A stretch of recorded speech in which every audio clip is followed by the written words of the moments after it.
Step 1. Installing anchors.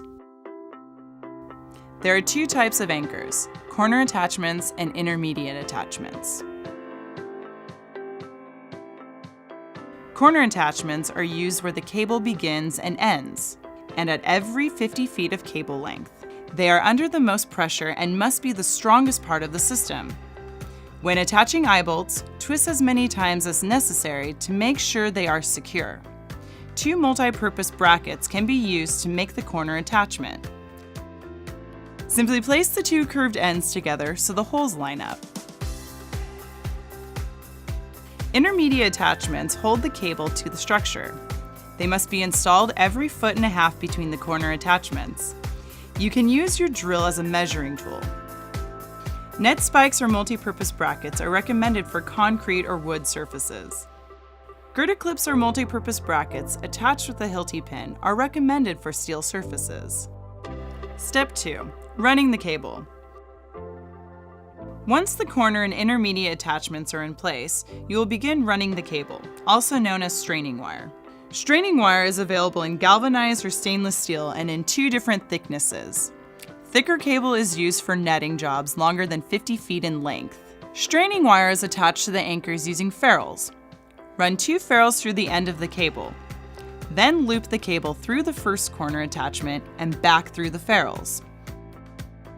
We are using 1/16 inch ferrules, so we will use the second notch on our ratchet tool to crimp the ferrules in place. Using the right notch for the right size ferrule will prevent damage to your ratchet tool. Be sure to crimp each ferrule twice to secure it.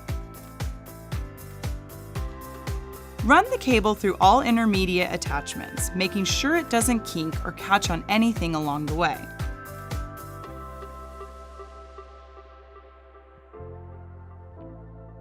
When you get to the end of one side, you will attach it to a turnbuckle. Turnbuckles are used to tighten the wire. Make sure the turnbuckle is all the way open before securing. Using ferrules just as you did on the first corner, loop the end of the cable through the ring on the turnbuckle, back through the ferrules, and pull the cable until it is as tight as you can make it. Crimp the ferrules, then rotate the turnbuckle to tighten it further. The cable should be tight and unbending, similar to the string on a guitar. Repeat this process for each side. Step 3. Hog ringing. Bird netting typically comes in a bundle, which resembles a big pillow.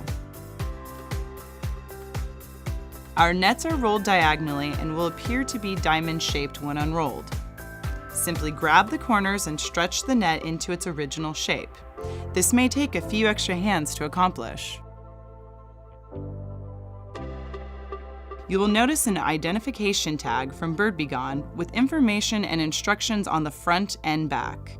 It is important that you locate the corners once you open the net.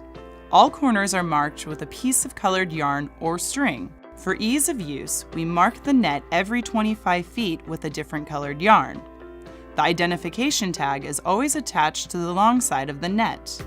So if your net is a rectangle, this would be the long side, and this would be the short side. Once your perimeter is established, netting is attached to the cable using a hog ring tool. This tool loops a metal ring around the net and the cable.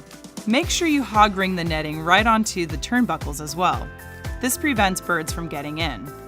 Start on one corner and hog ring in a straight line, leaving 2 to 4 squares of excess mesh. Irregular layouts may require more excess mesh. Take care to stay on the same row of mesh or your netting will be uneven at the end. Proceed for about 3 feet on one side, then return to the corner and hog ring the net in the other direction.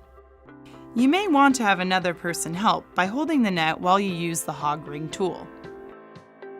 Bird Be Gone offers 2 types of manual hog ring tools and 2 types of pneumatic tools that you can use according to your preference. When using 3/4 inch netting, apply a hog ring to every other square. Finish an entire side first, and then move along to complete the installation on the remaining sides.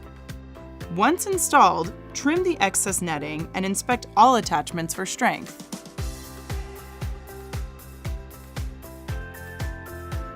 Finishing touches. After the net has been installed, there may be a need to access lighting and plumbing fixtures, safety equipment, or other items caught behind the net. Installing a zipper offers easy open and close access. Keeping the zipper closed, hog ring the cloth edges of the zipper directly to the net. When you're done hog ringing both sides, open the zipper and cut the strands of net in between. This creates a hole that can be opened and closed. Large netting jobs may require support cables to help strengthen the overall net structure. Our team is available if you need any advice on support cables. Our customer support team is a phone call away.